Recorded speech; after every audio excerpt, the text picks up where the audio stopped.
I can do it. All right. Oh my God.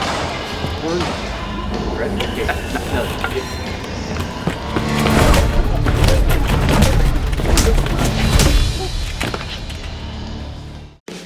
Halo warga nobar yang isi kepalanya cuman besok libur nggak ya? Padahal baru saja masuk hari Senin. Kayak apa kabarnya bebuhan mental weekend? Kembali lagi bersama Mang Tobi, sang pengangguran profesional yang kali ini akan membawakan film action terbaru tahun 2025 yang dibintangi oleh si irang idola kita semua, yaitu Michael Jai White. Sebuah film yang cocok banar kesan menemani buhan pian pas lagi emosi tingkat dewa sama kawan yang muka dua tapi cuman bisa senyum aja di depannya. So, tanpa berlama-lama lagi, siapkan mata, telinga, dan anu-anuan kalian semua.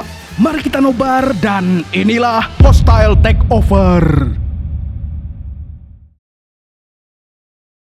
Di awal film kita diperkenalkan dengan Michael Jai White yang di sini menjadi sesosok pembunuh bayaran profesional bernama Pete. Dia juga dikenal sebagai asasin yang gila kerja dan hidupnya dihabiskan untuk mengeksekusi target. Kini dia terlihat masuk ke dalam lift yang diisi oleh dua orang mencurigakan. Dua jamet itu ternyata pembunuh bayaran lain yang sedang mengincarnya. Dan beberapa saat kemudian pergelutan pun pecah.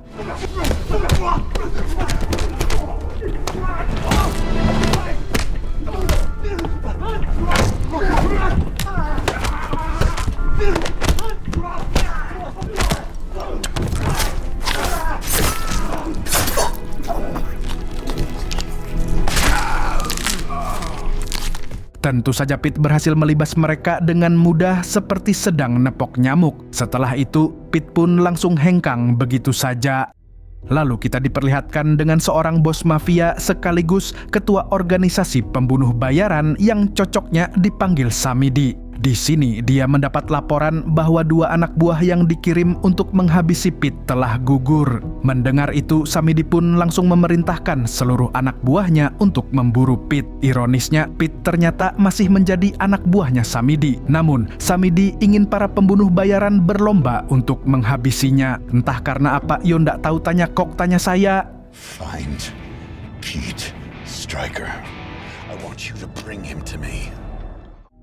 Sementara di sisi lain, kini Pete terlihat sedang berjalan di jalanan ramai kota Nganjuk. Dia masih terheran-heran kenapa dua orang tadi menyerangnya, karena seingatnya dia tidak punya masalah dengan siapapun. Namun di saat yang sama muncul lagi beberapa orang mencurigakan yang menatapnya seperti sedang menghitung harga kepalanya. Pete belum sempat mencerna situasi, tapi tiba-tiba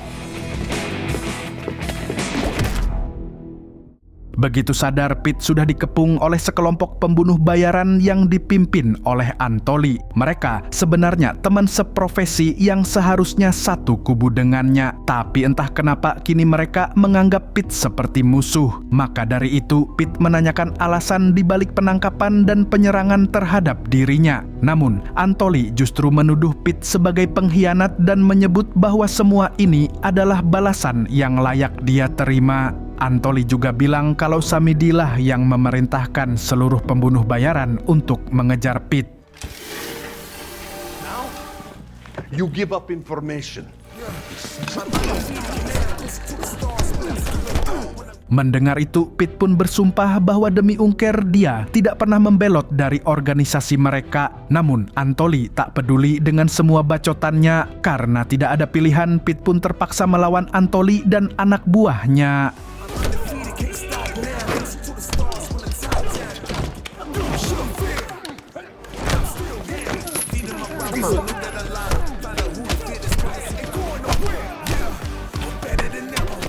Pergelutan berlangsung sengit sampai Antoli mengalami luka parah di kepala. Pete sempat meminta duel itu dihentikan, tetapi Antoli tetap ngotot ingin menuntaskan tugas dari sang bos besar.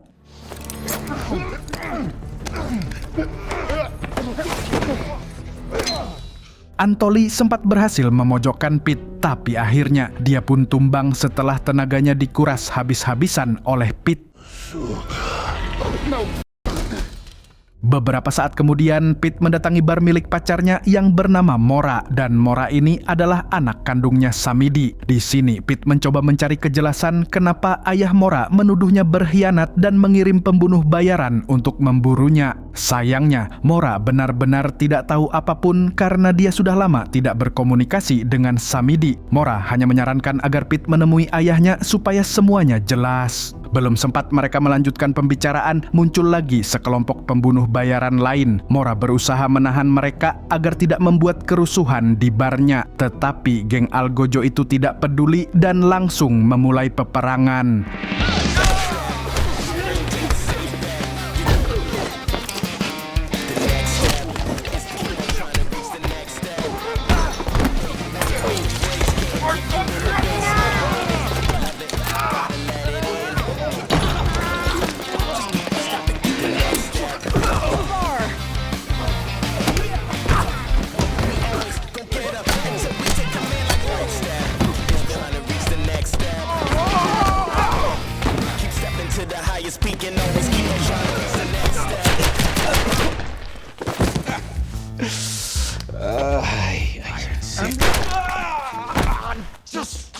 Mora ikut membantu Pete hingga akhirnya para jamet itu berhasil dibantai habis. Setelah semuanya terkapar, Pete kemudian meminta Mora menghubungi Samidi untuk mencari tahu kesalahannya. Namun, Mora tetap menolak dan menyuruh Pete menemui ayahnya secara langsung. Mereka sempat adu bacot hingga Pete menyerah dan memilih pergi.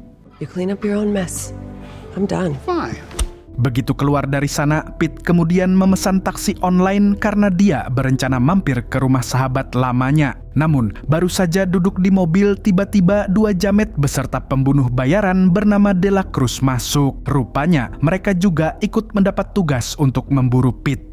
Pete yang terpojok pun hanya bisa duduk pasrah. Lalu saat di perjalanan, De La Cruz menanyakan alasan Pete berani mencari masalah dengan bosnya yang tak lain adalah Samidi. Lagi dan lagi Pete menegaskan bahwa semua ini pasti salah paham. Tapi De La Cruz menganggap kata-kata itu hanyalah upaya untuk melindungi diri. Tak lama kemudian, dua anak buah De La Cruz mulai mengeluarkan alat kejut listrik. Pete pun langsung bergerak satset menghajar duluan.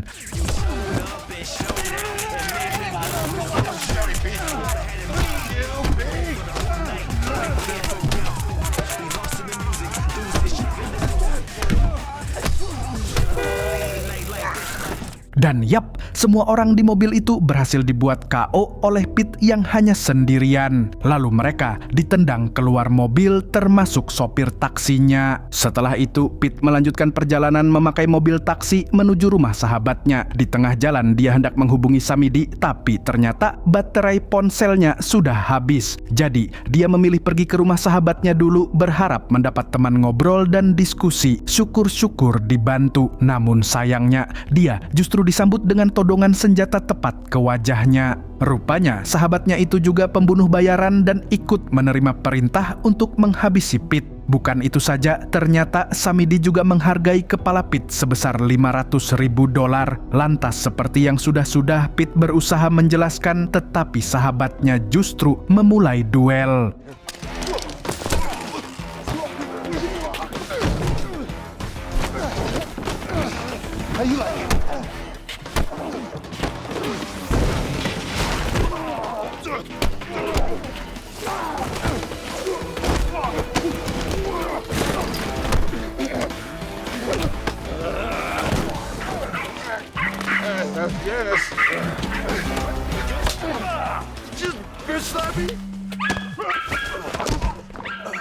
Pergelutan Baiwan berlangsung sengit sampai tiba-tiba ponsel sahabatnya berdering. Sempat-sempatnya dia mengangkat telepon karena itu dari istrinya yang kalau ngamuk bisa bikin bumi gonjang-ganjing. Setelah mendengar omelan lalu berjanji akan membereskan pekerjaannya sebentar lagi, duel pun kembali dilanjutkan.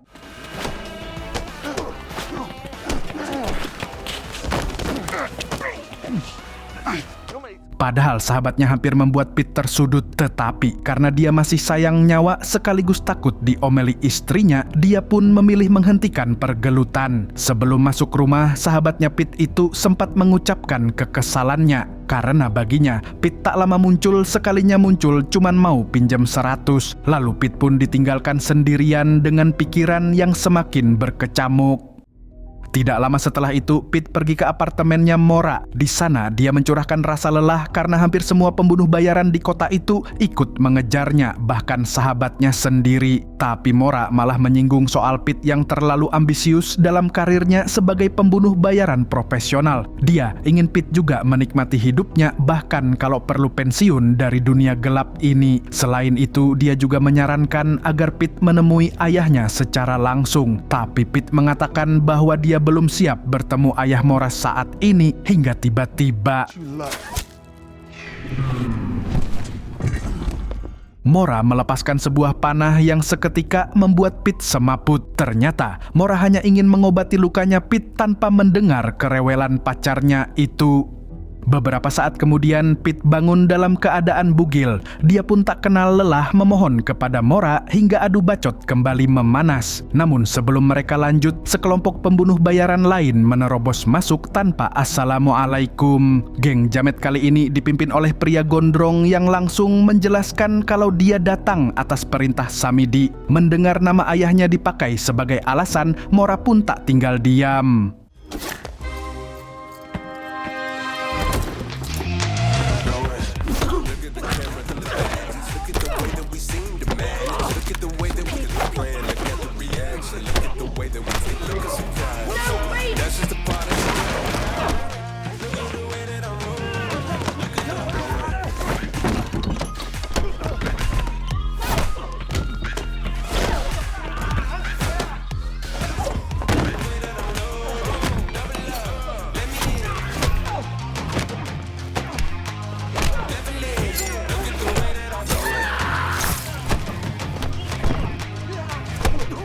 Tentu saja Pete dan Mora kembali menang dalam pertarungan sengit ini. Lantas setelah semua tenang, mereka berdua duduk di sofa yang masih selamat dari bencana kecil tadi. Di sini, Pete menyampaikan bahwa dia mencintai Mora lebih dari apapun dan berjanji akan menikahinya setelah semua masalah ini selesai. Dia tidak ingin mati hanya karena kesalahpahaman yang bahkan dia sendiri tidak tahu titik mulanya. Oleh karena itu, dia memohon agar Mora mau menghubungi Samidi supaya semuanya jelas. Begitu mendengar bujuk rayu buaya darat itu, Mora akhirnya luluh dan bersedia menelepon ayahnya. Di waktu bersamaan, Samidi sedang jadi sumala. Dia memarahi Hernandez, Antoli, dan De La Cruz, 3 pembunuh bayaran yang sebelumnya gagal menangkap Pete. Samidi naik pitam karena tugas sederhana mengejar 1 orang saja tidak berhasil mereka lakukan. Wait, you think that's funny? Thank you, sir. Tak lama kemudian, Samidi mendapat telepon dari Mora. Namun saat diangkat yang muncul justru suaranya Pete. Disinilah Pete menuntut jawaban atas semua pertanyaan di kepalanya, terutama tentang alasan Samidi mengerahkan semua pembunuh bayaran untuk memburunya. Samidi akhirnya mengungkap bahwa malam sebelumnya dia melihat Pete sedang bersama Angel, yaitu bos mafia yang merupakan saingan terbesarnya. Angel adalah musuh bebuyutan Samidi, jadi wajar jika Samidi merasa dikhianati. I trusted you, Peter. And I would never betray that trust, sir. Pete langsung membantah karena dia merasa tidak pernah sekalipun bertemu dengan Angel. Dia yakin Samidi pasti salah lihat. Pete juga berjanji akan melakukan apapun asalkan Samidi mau mempercayainya. Selain itu, dia juga ingin Samidi merestui hubungannya dengan Mora karena Pete punya rencana untuk menikahinya. Mendengar itu, Samidi lalu menyuruh Pete membuktikan kalau dia tidak berkhianat, yaitu dengan menghabisi Angel malam ini juga dan diberi tenggat sampai besok pagi. Jika Pete gagal, itu berarti semua tuduhan benar adanya. If you think you could bring me down, you are fucking mistaken.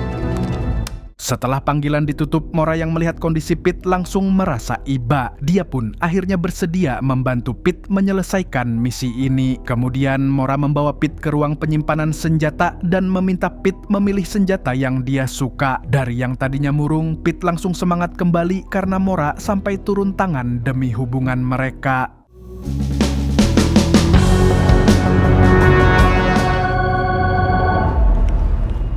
Singkat cerita, Pete dan Mora akhirnya tiba di dekat markasnya Angel. Mereka lalu mengatur strategi dengan Mora yang akan menjaga dari kejauhan sebagai sniper sekaligus memantau situasi. Sedangkan Pete maju ke depan untuk membantai anak buah Angel satu persatu. Begitu semuanya siap, mereka pun langsung memulai aksinya.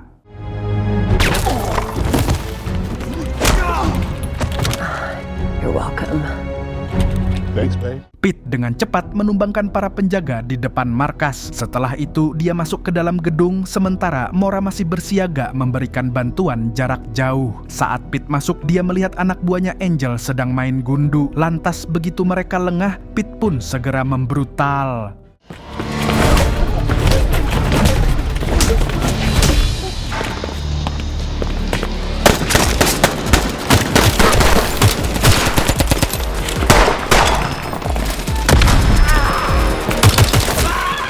Namun di sisi lain, tanpa Mora sadari, tangan kanan Angel muncul dari belakang. Si Jamet pun langsung menodongkan senjata ke kepalanya. Mora akhirnya tertangkap, sedangkan Pete masih sibuk membrutal.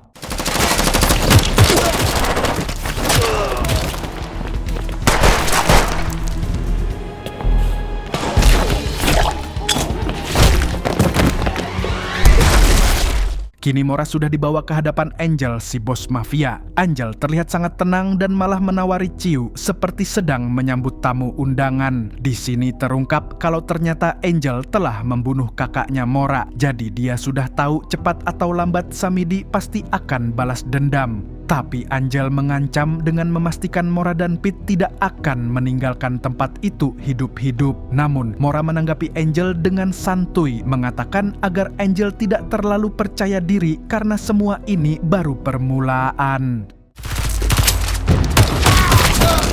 Sementara itu, Pete terus berjuang sendirian menghadapi anak buahnya Angel di bawah.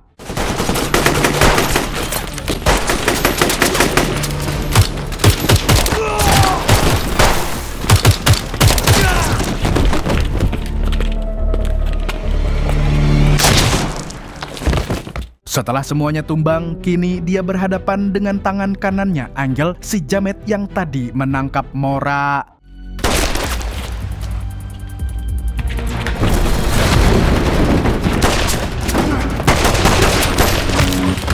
Namun naasnya, Pete kehabisan peluru dan dia sempat tertembak. Tapi dia tidak kehabisan ide, lalu inilah yang dia lakukan.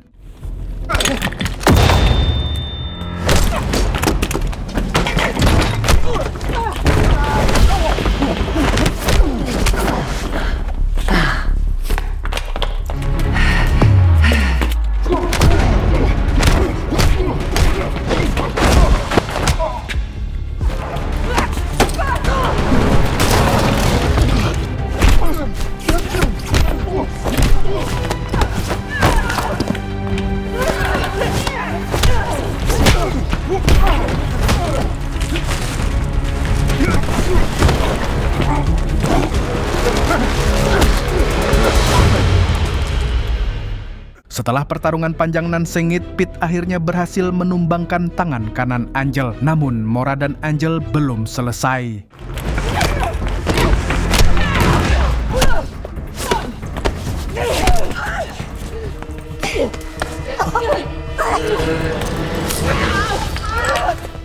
Tapi ketika Pete hendak membantu Mora, tiba-tiba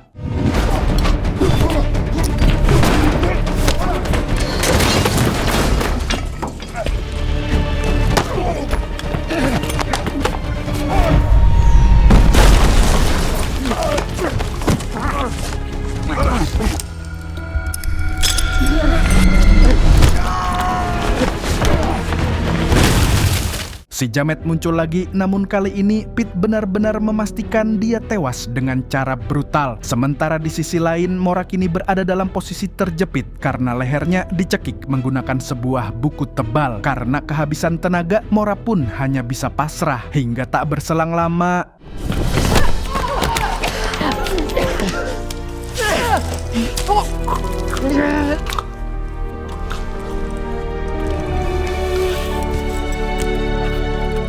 Setelah memastikan Angel koit, Mora dan Pete lalu nyantui sambil nyebat dan menikmati segelas jamu kunir asam. Namun Mora teringat bahwa mereka harus menunjukkan bukti kematian Angel kepada Samidi. Jadilah Mora mengajak Pete berfoto selfie bersama jasad Angel.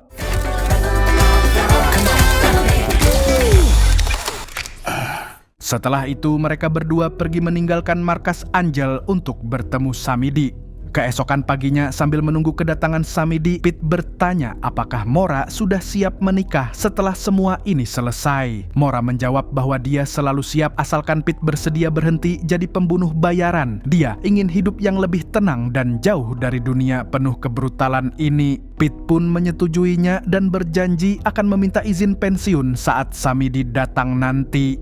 Hingga tak berselang lama, Samidi datang dan langsung menghampiri keduanya. Pete menjelaskan bahwa misi yang diminta Samidi sudah selesai dan semua bukti foto telah dikirim ke ponselnya. Mendengar itu, Samidi pun puas sebab musuh bebuyutannya berhasil disingkirkan. Sekaligus dendam atas kematian putranya juga telah terbayarkan. Lalu Samidi mengungkapkan bahwa sejak awal ini memang rencananya, sedangkan tuduhan soal pengkhianatan Pete hanyalah drama agar Pete mau menerima misi. Sebab kalau diminta langsung, Pete tidak akan pernah mau menghabisi Angel karena Pete paling anti mengeksekusi wanita. Sontak Pete marah karena Samidi sampai mengirim puluhan algojo untuk memburunya. Jika salah satu dari mereka berhasil membunuhnya, bagaimana nasib Pete sekarang? Samidi lalu menjawab kalau hal itu tidak mungkin karena Pete adalah tokoh utamanya. You are the greatest. Setelah semua selesai, Pete kemudian mengajukan pensiun agar bisa menikahi Mora. Sesuai janji, Samidi pun menyetujui sekaligus memberikan restu untuk Pete. Lalu Pete dan Mora pun langsung adu cungur menandai awal kehidupan baru mereka. Hi, my name is Pete, and I'm a workaholic. Tamat.